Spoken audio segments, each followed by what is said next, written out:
సాగునీటికి పెద్దవాట 1,29,972 కోట్లతో Udaan account budget. జలవనరుల శాఖకు 13,308 కోట్లు, సంక్షేమానికి 15,140 కోట్లు. ఆర్డినెన్స్ జారీ, 4 నెలల ఖర్చులకు అనుమతి. హమాస్ అగ్రనేత హనియా హత్య, ఇరాన్లో క్షిపణి దాడితో అంతమొందించిన ఇజ్రాయెల్, రెండు దేశాల మధ్య మరింత పెరగనున్న ఉద్రిక్తత. మృత్యు దిబ్బలైన ఊళ్ళు, తుడిచిపెట్టుకుపోయిన మాండేకై జంక్షన్, చెరాల్మల.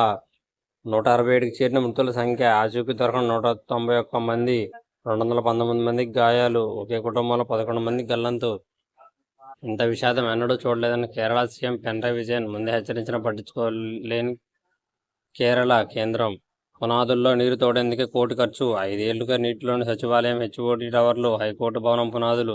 భవనాల పటిష్ట నిర్ధారణకు రాజధానికి రేపు హైదరాబాద్ ఐఐటీ బృందం. పెట్టుబడుల సాధనకు కొత్త విధానం. రాష్ట్రంలో మరో 4 ఇండస్ట్రియల్ క్లస్టర్లు రాబోయే 100 రోజుల్లో. ఇదెక్కడి రోగం? ఆరోగ్యశ్రీ పథకాన్ని కనుమరుగు చేయడమే చంద్రబాబు లక్ష్యం. ఆసుపత్రులకు బకాయిలు చెల్లించకుండా వైఎస్ జగన్ ప్రభుత్వంపై దుష్ప్రచారం. జనవరి వరకు బిల్లులు క్రమం తప్పకుండా చెల్లించిన జగన్ సర్కార్, జనవరి, ఫిబ్రవరి బిల్లులు ప్రాసెస్ చేసి సిఎఫ్ఎంఎస్ కోడ్లు వచ్చేలోపే ఎన్నికల కోడ్ నాడు ఎన్నికల సంఘానికి ఫిర్యాదు చేసిన బిల్లులు చెల్లించకుండా అడ్డుకుంది బాబే. ఏప్రిల్, మే, జూన్ బకాయిలు ఊసెత్తని బాబు సర్కార్. ఆరోగ్యశ్రీనే కాదు, మందుల కొరత, కొత్త వైద్యుల కొరత. చంద్రబాబు రాజకీయ మాయాజూతం. శకుని రాజకీయాలతో మరోసారి తెరచేసిన చంద్రబాబు. వైఎస్ఆర్సీపీ రాజ్యసభ సభ్యుల కొనుగోలుకు కుట్ర. ఒక్కొక్కరికి 40 కోట్ల నుంచి 70 కోట్ల వరకు ఆఫర్. అక్రమంగా సంపాదించిన సొమ్ముతో ప్రలోభాలు. ఎటు చూసినా వినాశనమే. 167 మృతుల సంఖ్య, 219 గాయపడిన వారు, 191 మందికి పైగా జాడ గల్లంతు. దురాశతో ఇచ్చిన దుఃఖం ఇది. వయనాడ్ పర్యావరణ విధ్వంసం, యథేచ్ఛగా తవ్వకాలు, హోటళ్లు, రిసార్ట్లు. కాస్త వానకు వణుకుతున్న కొండ ప్రాంతం. విధులు లేకుండా, జీతాలు ఇవ్వకుండా వాలంటీర్లపై కూటమి సర్కారు కక్ష సాధింపు.